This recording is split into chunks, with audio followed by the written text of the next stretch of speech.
네, 그러면 이제 5교시 개인 파트 본격적으로 들어가 보도록 하겠습니다. 일단 들어갈 때 이제 큰 그림을 항상 가지고 가셔야 되는데, 시장에 사는 개인 기업 시중은행이라는 요 시장 삼총사들은 요런 패턴을 가진다라고 했습니다. 첫 번째는 일을 하고, 두 번째로 그 대가로 돈을 벌었고요. 그 다음에 항상 사회는 만만치 않아서 스텝 3에서 부족한 돈을 충전을 하고, 이제 스텝 4에서 벌고 어떻게 해서든지 충전을 한 돈을 이제 네 번째 단계에서 돈을 쓰면서 생활 패턴을 가져간다라고 했습니다. 그러면 이제 개인의 입장에서 요거를 다시 일하고 돈 벌고 돈을 충전하고 돈을 쓴다라는 관점에서는 노동을 하고 소득을 벌어들인 다음에 가계대출을 받고 소비를 하는 것으로 해석을 해볼 수 있을 겁니다. 그럼 이제 저희는 요 스텝 1 노동에 대해서 이제 개인이 일을 하는 과정을 한번 살펴보도록 하겠습니다. 일단 개인이 일을 한다라는 거는 취업자가 되었다는 말이죠. 취업자. 그런데 사실 우리나라에 사는 모든 사람들은 일을 할 잠재 능력이 있습니다. 그러니까 우리나라 인구 모든 사람들이 여기 다 이렇게 총 인구 모든 사람들이 여기 다 있으면 실제로 일을 하는 사람은 취업자라는 집단은 총 인구 집단보다는 훨씬 작겠죠. 그런데 저희는 이제 이 총 인구가 어떻게 취업자라는 집단으로 이렇게 좁혀지게 되는지 세 가지 기준에 대해서 세 가지 기준을 통해서 한번 살펴보도록 하겠습니다. 일단 총 인구는 첫 번째 기준에서 나눠지는데요. 첫 번째 기준은 나이입니다. 나이. 15살보다 높으면 물리적인 신체적으로 일을 할 수 있는 능력이 있다고 판단을 해서 이 사람들을 생산 가능 인구라고 표현을 합니다. 그 다음에 나이가 15살보다 어려서 이때는 물리적인 일할 능력이 신체적인 능력이 없다라고 해서 여기는 비생산 가능 인구라고 표현합니다. 가장 대표적으로 이제 아기들이나 어린이, 초등학생 이런 학생들이 되겠죠. 그러면 이제 이 생산 가능 인구를 한번 나눠볼 텐데 또 저희가 기준 3개로 나눌 테니까 여기 취업자가 있는 것이고요. 두 번째 기준으로 나눠보면 두 번째 기준은 마음에 관한 얘기입니다. 마음. 무슨 말이냐면 실제로 취업 일을 할 의사가 있는 사람들을 경제활동 인구라고 표현을 합니다. 그리고 일할 마음 의사가 없는 사람들을 비경제 활동 인구라고 표현을 합니다. 대표적으로 이제 아직 취업 시즌이 다가오지 않은 대학생들, 이제 공부하느라 바쁘기 때문에 당장 취업을 준비하지 않기 때문에 취업 의사가 없다라고 판단을 하는 거죠. 또 이제 주부 같은 분들은 이제 가사의 일을 집중하기 때문에 실제로 사회에서 일을 하고자 하는 마음 의사는 없다라고 판단을 하는 거죠. 자, 세 번째 기준에 의해서 저희가 총 인구에서 취업자라는 집단으로 이제 되게 좁혀져 왔는데, 세 번째 기준은 실제로 일자리를 구했는가입니다. 일자리를 구했는가. 실제로 직장을 가지게 되었는지를 판단하는 거죠. 그래서 직장을 가진 사람들을 취업자라고 부르고 직장을 구하지 못한 사람들을 실업자라고 부릅니다. 그래서 이제 저희가 알고 있는 요 한 국가 구조에서 여기에 지금 이제 실물 경제가 있고 금융 경제가 있죠. 그 다음에 개인이 이렇게 있고 기업이 이렇게 있습니다. 그러면은 저희가 이제 요 동그라미 이제 전체 시장이라고 시장인데 한 국가 안에 모든 시장을 다 통틀어서 하나의 그냥 커다란 시장이 있다라고 판단했는데, 저희는 이제 5, 6, 7, 8, 9 교시를 거치면서 경제 주인공들의 생활 패턴, 행동들을 살펴보면서 이들이 각각 어떤 구체적인 시장을 만들어내는지도 확인을 할 텐데요. 가장 첫 번째로 이렇게 개인이 일을 하면, 노동을 하게 되면 개인이 이제 기업으로 가가지고 일을 하는 거죠. 그러면 여기 이렇게 노동시장이 형성이 됩니다. 노동시장. 살짝 아래에다 그려볼까요? 노동시장이 이렇게 형성됩니다. 그러면 요 노동시장이 이제 위치적으로 이렇게 표시되는 게 여기 있습니다. 여기. 이게 여기가 노동시장입니다. 그러니까 사람들이 흔히 얘기하는 노동시장에는 취업자랑 실업자가 있는 것이죠.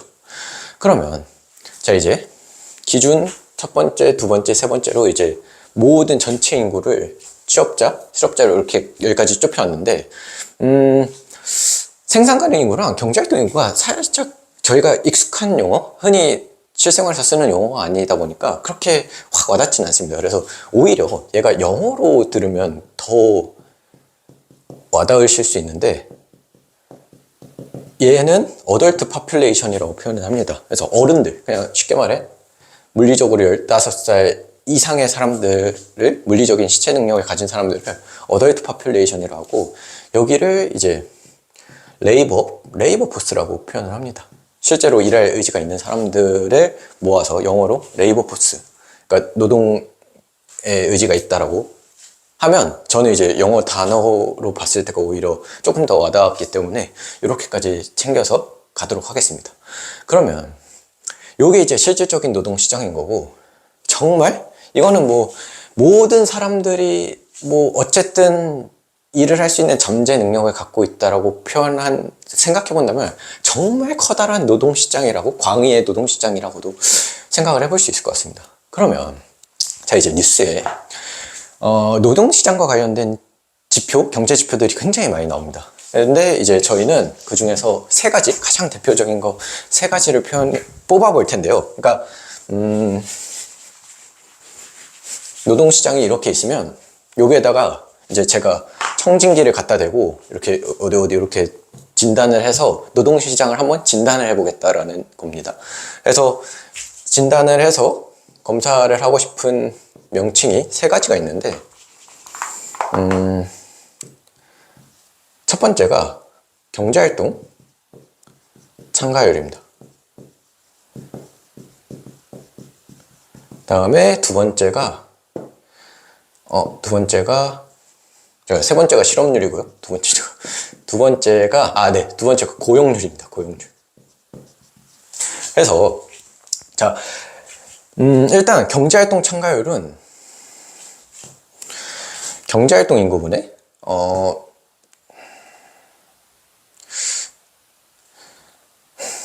경제활동 참가율은 생산 가능 인구분의 경제활동 인구로 구합니다. 그 다음에 고용률은 생산 가능 인구분의 취업자로 구합니다. 그래서 한번 써보겠습니다. 생산 가능 인구에서 경제활동 인구. 실제로 그러니까 물리적으로 일할 신체적인 능력이 되는 사람 중에 정말 일을 하고자 하는 마음을, 취업 의사가 있는 사람들이 얼마나 되는지, 실제로 경제활동에, 사회에서 벌어지는 경제활동에 참가하고자 하는 그 비율을 말하는 거죠. 그 다음에 고용률은 생산 가능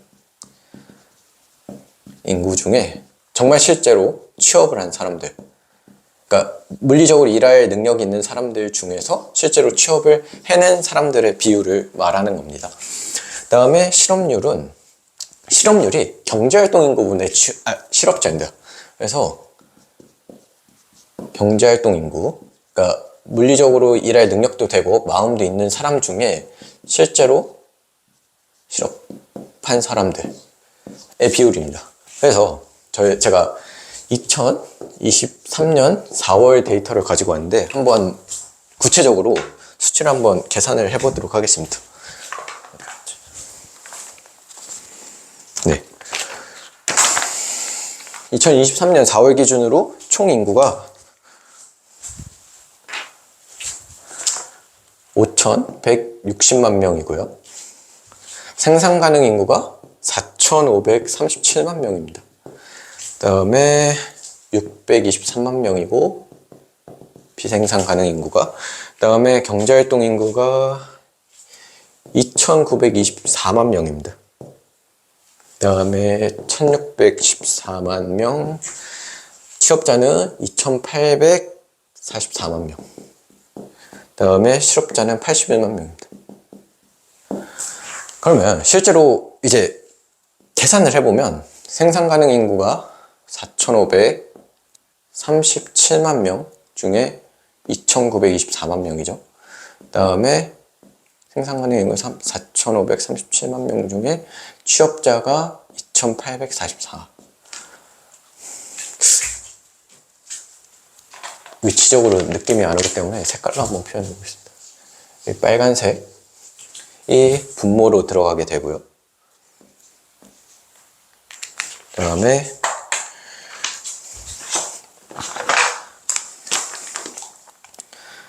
보라색인 사람이 여기 이렇게 들어가게 되는 거죠. 그 다음에 실업률은 경제활동 인구가 2,924만 명에 81만 명이고 해서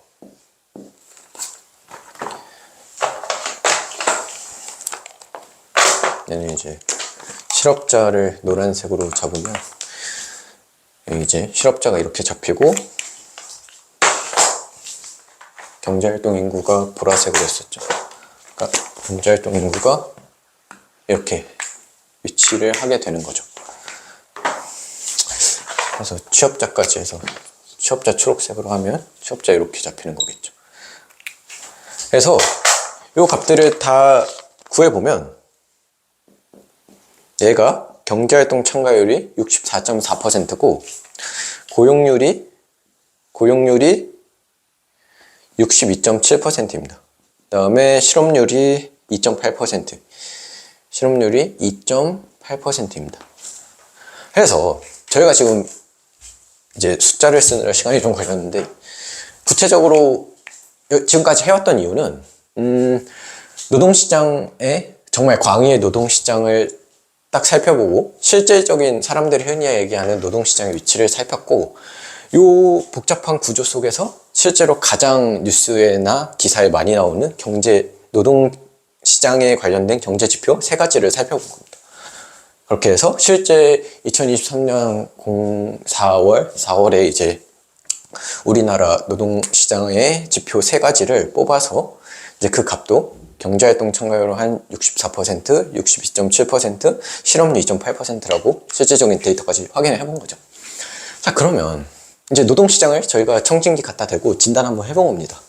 그 중에 가장 중요한 그 지표를 뽑으라면 이거로 실업률이라고 할 수 있습니다. 그래서 뉴스나 이런 데 보면은 이제 항상 모든 경제 지표 중에 거의 우선적으로 발표되는 게 실업률이기도 하고요. 그 다음에 저희가 이제 제가 말씀드리고 싶은 거는 저희가 흔히 이제 보통 사람들이나 제가 특히 경제 처음 공부할 때는 실업률이 10%입니다. 이런 말이라고 딱 제 눈에 보이면 저는 이제 한국이 5천만 명 사람들 중에 10%면은 500만 명이나 실업을 한 거였나? 라고 이제 옛날에는 생각을 했었는데 이제는 실제적으로 경제활동 인구분의 실업자가 10%니까 실제로 이 분모가 지금 한 3천만 명 정도 되는 3천만 명 정도의 10%니까 300만 명 정도로 그러니까 좀 더 정확하게 이 경제 지표에 대한 이해를 할 수 있는 것이죠. 그래서 일단 제가 경제 공부 처음 할 때 가장 크게 했던 실수랑 오해가 요 지점이었기 때문에 실업률 구할 때는 경제활동 인구가 분모로 들어가기 때문에 우리가 생각하는 것보다 그렇게 많은 사람이 실업을 한 건 아니다라는 요 약간 오해가 생길 수 있는 지점을 짚고 이렇게 해서 전반적인 큰 그림 노동시장을 한번 살펴보는 거로 일단 지어보도록 하겠습니다. 그러면 이제 여기까지가 거의 스텝 1 노동 파트에서의 첫 번째 이야기였고요. 두 번째는 이 실업률에 대해서 좀 자세히 살펴볼 필요가 있습니다. 왜냐하면 실업이라는 것 자체가 우리가 경제를 바라보면서 정말 일자리를 못 구하고 살기 어려워지는 저희들의 삶의 질하고 가장 직결되는 지표이기 때문에 이 실업률에 대해서는 좀 더 자세히 살펴볼 필요가 있는 것 같습니다. 잘 안 지워지네.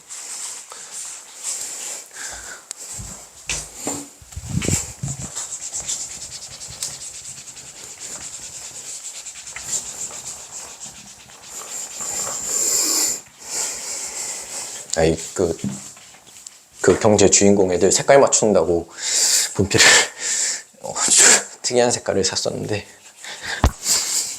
안 지워집니다.